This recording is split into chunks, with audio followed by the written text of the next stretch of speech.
Hello छात्रों, दोस्तों, मित्रों, बच्चों, एक बार पुनः आपका अभिवादन। सभी को नमस्कार, नमो नमः और नमन। आज हम पुनः आपके समक्ष उपस्थित हैं विषय संस्कृत का एक नया बिंदु लेकर के, नया प्रकरण लेकर के और एक बहुत ही महत्वपूर्ण विषय लेकर के, प्रकरण लेकर के, जिसका नाम है छंदो ज्ञान, छंद का ज्ञान। तो छंदो ज्ञानम जो बिंदु है, टॉपिक है, यह है कक्षा 11 व 12 के लिए बहुत ही महत्वपूर्ण है और उससे ऊपर जो स्नातक स्तर है या स्नातकोत्तर स्तर है उसमें ये आवश्यक बिंदु है और हमारे जितने भी कॉम्पिटिटिव एग्जाम्स हैं उनमें भी इससे संबंधित बहुत सारे प्रश्न पूछे जाते हैं।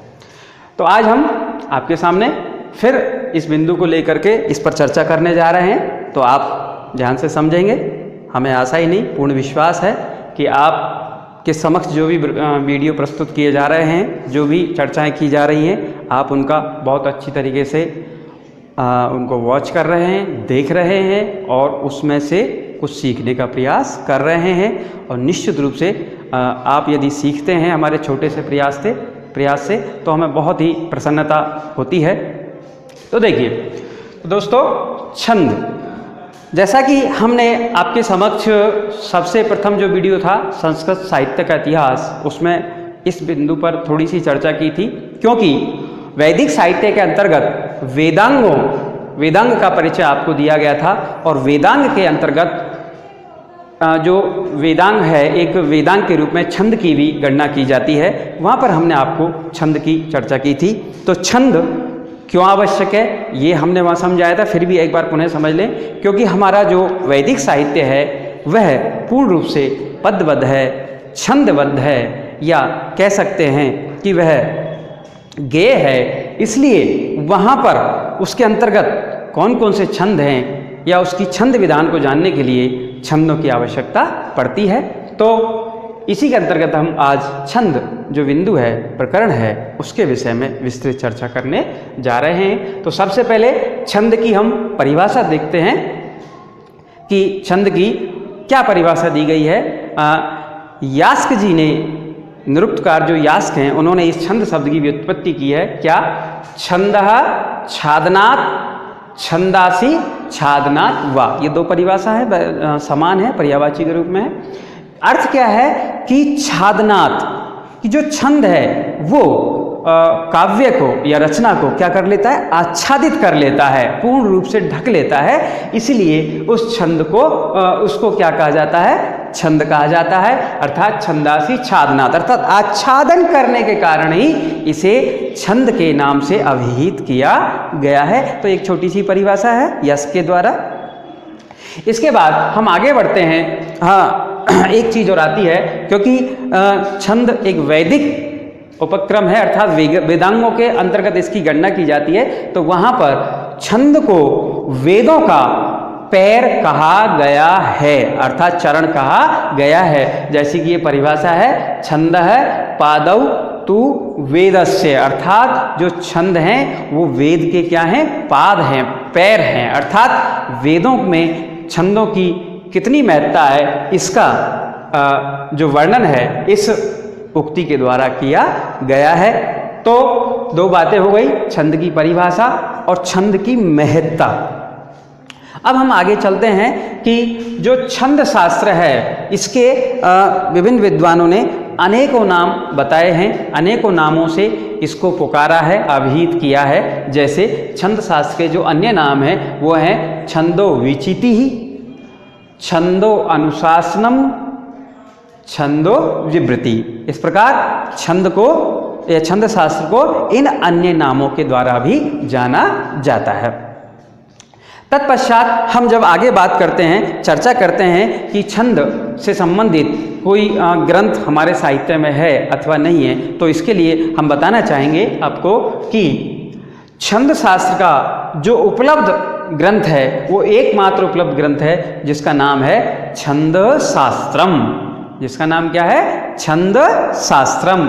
चूंकि और जो इसके प्रणेता हैं जो रचनाकार हैं वो हैं आचार्य पिंगल। आचार्य पिंगल जी ने एक ग्रंथ लिखा छंद के ऊपर जिसका नाम है छंद शास्त्र। इस छंद शास्त्र में वैदिक और लौकिक छंदों का विवेचनात्मक अध्ययन किया गया है और इनका विवरण दिया गया है, व्याख्या की गई है कि वैदिक छंद कौन कौन से हैं और लौकिक छंद कौन कौन से हैं। दोनों की ही परिभाषाएं और उनकी जो लक्षण है इन और उदाहरण, इन सब की चर्चा इस छंद शास्त्र नामक आचार्य पिंगल द्वारा प्रणीत इस ग्रंथ में की गई है। तो इस प्रकार हमने छंद की परिभाषा देखी, छंद की महत्ता देखी कि वेदों में छंद की क्या महत्ता है, और छंद शास्त्र के जो अन्य बहुत सारे नाम हैं उनके बारे में हमने आपसे चर्चा की। इसके पश्चात छंद शास्त्र का जो महत्वपूर्ण ग्रंथ है उसके बारे में आपको बताया। अब आगे चलते हैं छंद भेद।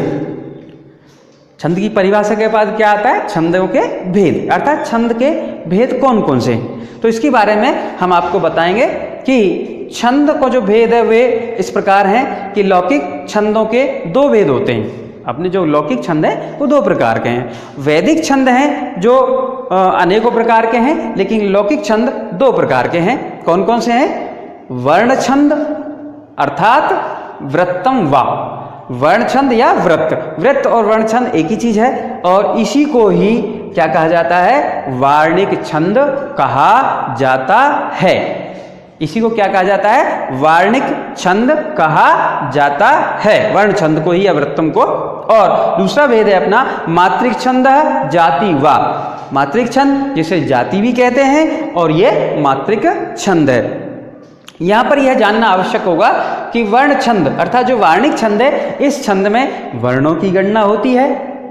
वर्ण का मतलब वर्णम वृत्तम अक्षरम संख्यातम, अर्थात जिसमें अक्षरों की संख्याओं की गणना होती है अर्थात वर्णों की गणना होती है उसे हम वृत्तम कहते हैं या वार्णिक छंद कहते हैं। और जो मात्रिक है जातिर मात्रा कृता भवेत, अर्थात जो जाति छंद है अर्थात मात्रिक छंद है उसमें मात्राओं की गणना की जाती है। तो यहाँ पर मैं थोड़ा सा वर्ण क्या है मात्रा क्या है ये थोड़ा सा अपन चर्चा कर लेते हैं कि वर्ण वो होते हैं, अक्षर को ही वर्ण कहा जाता है अर्थात जो क्षरण रहित हो अर्थात जिसका क्षय ना हो सके उसे ही अक्षर कहा जाता है।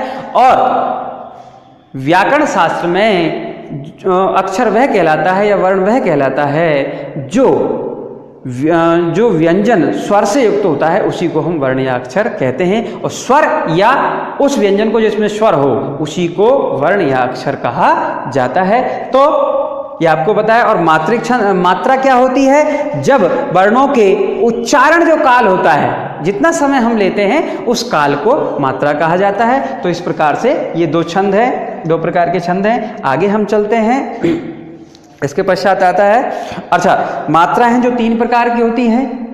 मात्राएं कितने प्रकार की होती हैं? तीन प्रकार की।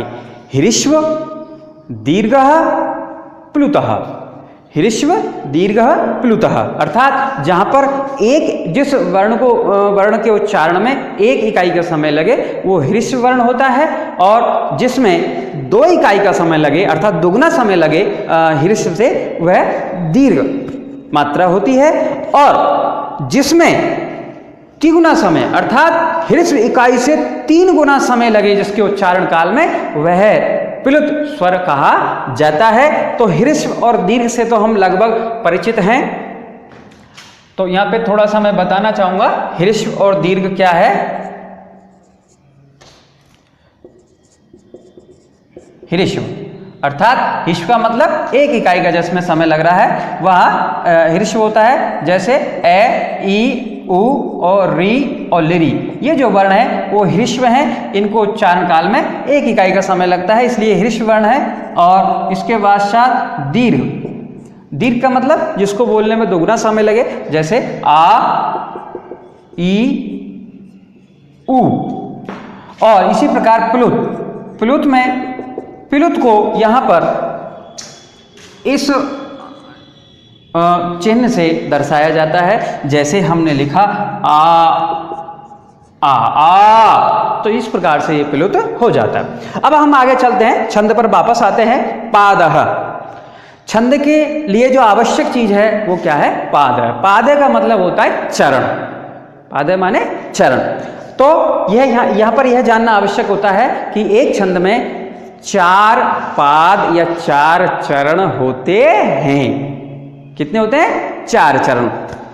तो और इसकी जो परिभाषा यहाँ पे लिखी हुई है, गेयः पादः चतुर्थांश, अर्थात गेय माने समझना चाहिए, पाद माने पाद, चतुर्थांश किसी भी छंद के चौथे अंश को क्या समझना चाहिए? पाद या चरण समझना चाहिए। तो 4 अंश हैं तो इसका मतलब कितने चरण हो गए उसमें? 4। तो इस प्रकार से पाद की इसमें आवश्यकता या महत्वपूर्ण होता है छंद में, जिसके बारे में हमने आपको अभी बताया। अब हम आगे चलते हैं, थोड़ा सा और विस्तृत रूप में समझते हैं कि छंदों के लिए या छंद शास्त्र में किसकी आवश्यकता होती है। यानी अभी हमने देखा कि जो मात्राएं होती हैं वो तो ह्रस्व, दीर्घ और प्लुत होती हैं, किंतु छंद शास्त्र में जो वर्णों की गणना की जाती है वो लघु और दीर्घ के हिसाब से की जाती है। छंद शास्त्र में वर्णों की जो गणना है वो लघु और दीर्घ के हिसाब से की जाती है। अर्थात वहां वर्णों को हम केवल 2 ही भागों में बांटते हैं, लघु अथवा दीर्घ। लघु का मतलब जो लघु वर्ण हो, और उस लघु वर्ण का जो चिन्ह वहां प्रदर्शित किया जाता है या दर्शित किया जाता है छंद शास्त्र में, उसको लघु वर्ण को आई अर्थात एक डंडे के माध्यम से इसको इंगित किया जाता है। और जो दीर्घ वर्ण है उस दीर्घ वर्ण को ऐश के माध्यम से, या कह सकते हैं अवग्रह ए, अवग्रह जो वर्ण होता है या अंग्रेजी में एस के माध्यम से इसको प्रदर्शित किया जाता है। तो इस प्रकार से छंद शास्त्र में इन वर्णों की गणना की जाती है। यहाँ पर 2 बातें बहुत महत्वपूर्ण हैं। क्या कि एक तो जब हम छंद में, किसी भी छंद में जब वर्णों की गणना करते हैं या चिन्ह लगाते हैं, तो वहाँ पर हमें यह ध्यान देना आवश्यक है कि जो अर्ध अक्षर है उस अर्ध अक्षर को अगले वाले वर्ण में संयुक्त करके उसे हम दीर्घ मान लेते हैं। यानी अर्ध अक्षर कहीं भी है छंद के किसी भी चरण में, तो उस अर्ध अक्षर को अग्रिम वर्ण में, उससे पहले वाले वर्ण में संयुक्त करके उस वर्ण को दीर्घ मान लिया जाता है। यदि किसी भी छंद के प्रारंभ में, किसी भी चरण के मतलब पहले ही चरण के यदि प्रारंभ में कोई अर्ध अक्षर है तो उसकी गणना कहीं भी नहीं की जाएगी। इसके अलावा एक बात और है कि अंतिम वर्ण यदि लघु है किंतु छंद के लक्षण के अनुसार हमें दीर्घ की आवश्यकता है, तो छंद के लक्षण के अनुसार हम अंतिम वर्ण को लघु या दीर्घ में मान लेते हैं, अर्थात उसकी गणना कर लेते हैं। यानी छंद के लक्षण की आवश्यकता के अनुसार हम उस छंद के जो अंतिम वर्ण है उसकी गणना कर लेते हैं, लघु या दीर्घ मान लेते हैं। ये 2 बातें बहुत महत्वपूर्ण हैं, इसके लिए आपको बहुत आवश्यकता पड़ेगी। अब हम थोड़ा सा आगे बढ़ते हैं और आगे चलते हुए हम आपको अब छंद का जो एक सूत्र है, या कह सकते हैं कि गण,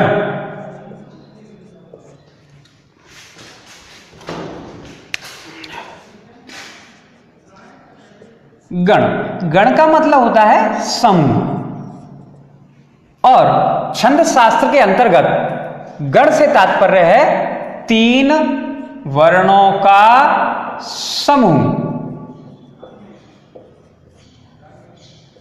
छंद शास्त्र में गण से तात्पर्य है 3 वर्णों का समूह।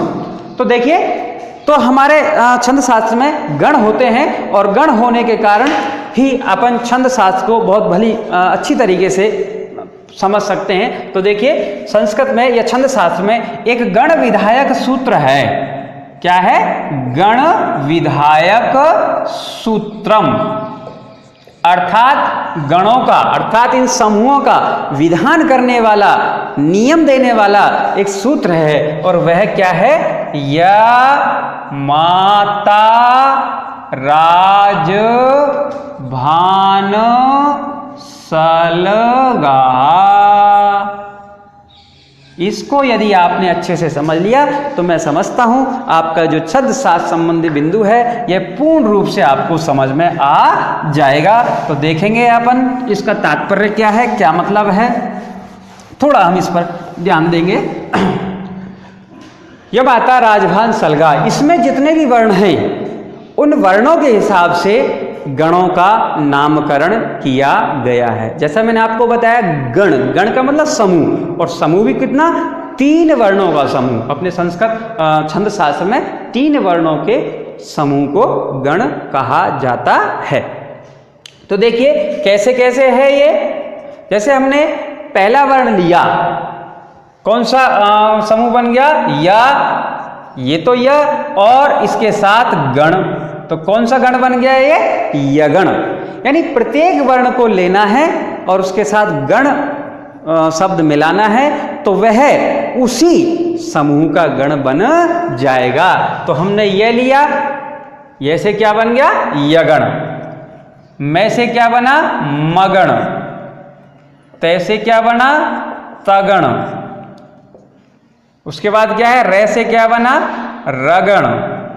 उसके बाद है आपका ज से जगण, भय से भगण, और न से नगण, शय से सगण। अब चूंकि कई बार ये प्रश्न उपस्थित होता है कि सर ये गण सगण तक ही बना, लगण और गगण क्यों नहीं बने। वो इसलिए नहीं बनते क्योंकि जब हम इन 3 इसमें से भी जब हम समूह बनाएंगे तो हमारा जो समूह बनेगा, यगण जो है यहाँ से यहाँ तक बनेगा 3 वर्णों का समूह, मगण जो है यहाँ से यहाँ तक बनेगा 3 वर्णों का समूह, तगण जो है यहाँ से यहाँ तक बनेगा 3 वर्णों का समूह, रगण जो है यहाँ से यहाँ तक 3 वर्णों का समूह। क्योंकि जो गण होता है वो 3 वर्णों का समूह होता है, बार बार आपको बताया। जगण जो है यहाँ से यहाँ तक, और भगण जो है यहाँ से यहाँ तक, नगण जो है यहाँ से यहाँ तक, और जो सगण है वो यहाँ से यहाँ तक, यानी अंतिम वर्ण तक बनेगा। अब इसके बाद यदि हम लगण बनाए तो इसमें तीसरा वर्ण नहीं है, और जब तीसरा वर्ण नहीं है तो 3 वर्णों का समूह कैसे बनेगा। तो इसलिए इसमें कितने गण होते हैं, 8 गण होते हैं। ले का मतलब होता है लघु और गे का मतलब होता है गुरु। तो हमने जैसा आपको बताया कि अब हम इसमें गण चिन्ह लगाएंगे। क्या लगाएंगे, गण चिन्ह। जैसा कि आपको बताया गया था, गण चिन्ह अर्थात लघु और गुरु। तो इसमें मैंने आपको बताया था कि जो गण चिन्ह होते हैं उनको इस प्रकार से माना जाता है, लघु को आई के रूप में, अंग्रेजी के आई के रूप में या एक के रूप में, और गुरु को एस के रूप में या अवग्रह के रूप में माना जाता है। तो ये गण चिन्ह है हमारे। तो हम अब इसमें गण चिन्ह लगाएंगे तो देखेंगे इस पे गण चिन्ह क्या आएगा, आई यानी सीधा लंबा डंडा, और इस पर जो गण चिन्ह है क्योंकि ये दीर्घ है तो इस पर अवग्रह, ये भी दीर्घ है अवग्रह, ये भी दीर्घ है अवग्रह, ये लघु है इसलिए एक डंडा, ये दीर्घ है अवग्रह, ये एक डंडा, इधर एक डंडा यानी लघु, ये भी लघु, और ये गा वैसे तो दीर्घ है ही, इसके अलावा इसमें विसर्ग भी लगा हुआ है। तो विसर्ग हो, हलंत का वर्ण हो, वो सभी अपने से पूर्व वाले वर्ण में जुड़कर उसको दीर्घ कर देते हैं, तो इसलिए ये भी दीर्घ हो गया। ठीक है जी। तो जैसा कि आपको बताया ये 8 गण है, और इसके अलावा जो ले का मतलब है लघु और गे का मतलब है गुरु। ठीक है जी। तो अब हमने ये 8 गण आपके समक्ष लिखे हुए हैं। अब इन 8 गणों में कौन कौन सी मात्राएं किस प्रकार से आएंगी वो हम थोड़ा देख लेते हैं, क्योंकि हमने इसमें गण चिन्ह लगा दिए हैं। तो जैसे ये गण है कौन सा, यगण, ये इनसे मिलके बना, तो इसके अंतर्गत यमाता, यगण का मतलब यमाता, तो यगण में इस प्रकार के गण चिन्ह आएंगे। क्या, ISS। उसी प्रकार मगण को देखिए, मगण का जो अपना निर्माण है वो यहां से यहां तक होगा। अब इसमें मा ता रा, तो मात्रा के अंतर्गत क्या क्या आ रहे हैं, एस एस एस, अर्थात इसके अंतर्गत तीनों वर्ण कैसे होते हैं, गुरु होते हैं। किसमें, मगण में। ये प्रश्न कई बार आ जाता है कि कस्मिन् गणे त्रय वर्णः गुरवः भवन्ति। तो देखिए इसमें मगण में होते हैं। इसके बाद चलते हैं तगण। तगण में आप देखिएगा ताराज, अर्थात अवग्रह अवग्रह एक डंडा, एस एस आई। ठीक है जी। इसके बाद चलते हैं रा पे चलते हैं राजभा, अर्थात S I S, S I S. इसके बाद चलते हैं जगण, जभान, आई एस आई। ये ISI आतंकवादी संगठन नहीं है, ये हमारा गण है। ठीक है, तो इसको आप समझ लें। इसके बाद चलते हैं अपन जगण के बाद भगण।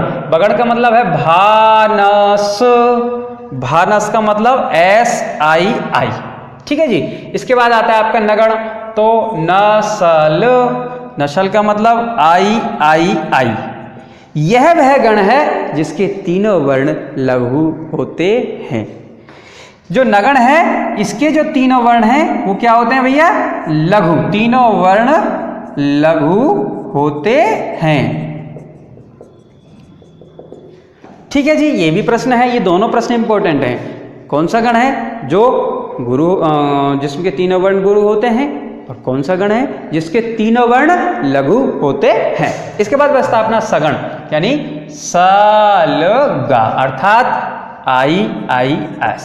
इस प्रकार से ये हमारा जो गण विधायक सूत्र था उसमें हमने गण चिन्ह लगाए, और गण चिन्ह लगा करके ये इनके गण बना करके हमने इसमें आने वाले जो लघु गुरु हैं या जो मात्रा हैं उनका निर्देशन या निदर्शन यहाँ पर किया है। तो इस प्रकार से जो छंद ज्ञान आज का हमारा टॉपिक था, बिंदु था, उसमें आज जो महत्वपूर्ण जानकारी थी उसकी परिभाषा, उसका ग्रंथ, उसके क्या क्या नाम हैं और उसमें क्या क्या चीज़ें जरूरी है, क्या महत्व है छंद का, ये सब बातें। और महत्वपूर्ण अंतिम जो महत्वपूर्ण चीज़ थी गण विधायक सूत्र, ये बहुत महत्वपूर्ण है। इसको थोड़ा सा अपन बार बार देखेंगे, समझेंगे। नहीं आएगा तो फिर हम दोबारा भी आपको समझाएंगे। तो आज हमने एक सामान्य जानकारी छंदों के विषय में इस वीडियो के माध्यम से आपके समक्ष प्रेषित की है। हम उम्मीद करते हैं आप इसको बहुत अच्छी तरीके से समझेंगे, और कोई त्रुटि आपको लगती है या कहीं कोई चीज़ समझ में नहीं आती है तो आप कमेंट्स के द्वारा हमें अवगत कराएंगे। और इसके पश्चात हम अगले वीडियो में जो महत्वपूर्ण छंद हैं उनके विषय में गण चिन्ह लगाकर छंद की परिभाषा, लक्षण और उदाहरण सहित आपको प्रत्येक छंद को समझाएंगे।